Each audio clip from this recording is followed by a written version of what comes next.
Kathy, my boss tells me that even though I'm generally liked and people think I'm really competent, that I should cut back on my humor, that my humor is distracting and it won't land well.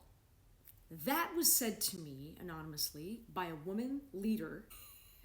And let's talk about it. All right, there's a lot to unpack there. First, let's talk about when somebody gives you generic feedback.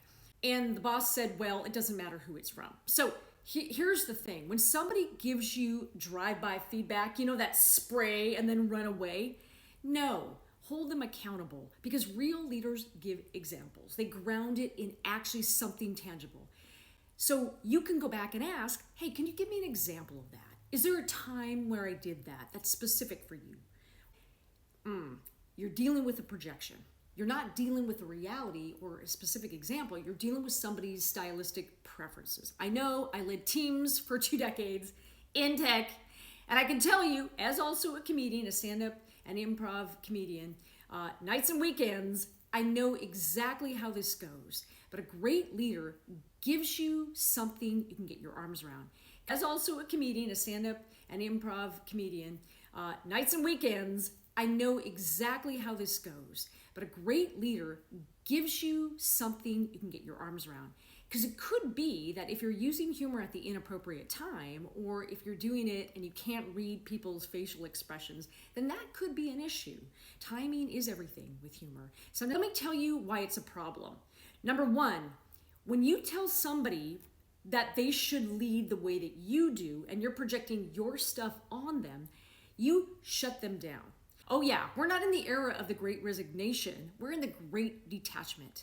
That means by telling somebody to be less than who they are, to not bring their specific personality to the workplace, you're leading to one more disengaged employee, but you're not getting their creative energy. They're shutting down.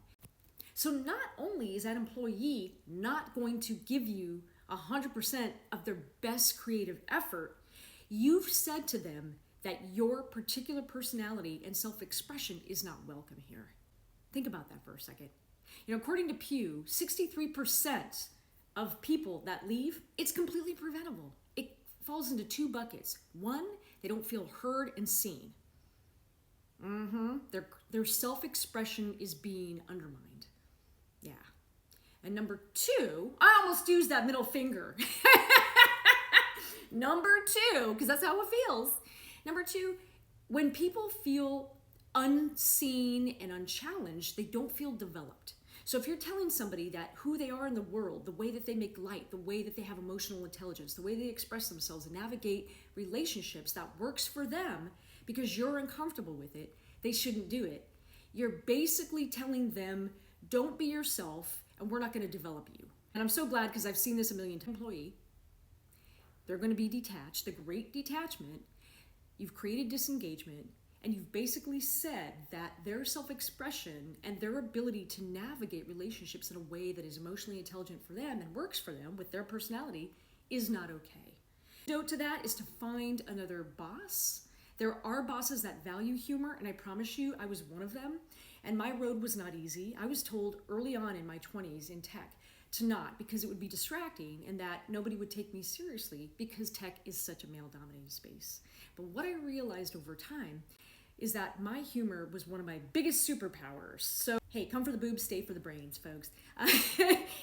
Listen, if that is your expression and that is how you build really great relationships, you have to be who you are. As long as you're not off on timing, you're not inappropriate, and this employee did neither of those 2 things, a great leader says, I see you, I'm going to let you do you because it works for you and allows you the freedom of expression to get the best from you. For you to have to leave. Sometimes you got to run. You got to run. Like, don't just walk away from that environment, run. And so we don't need one more disengaged employee because a leader didn't really understand the assignment.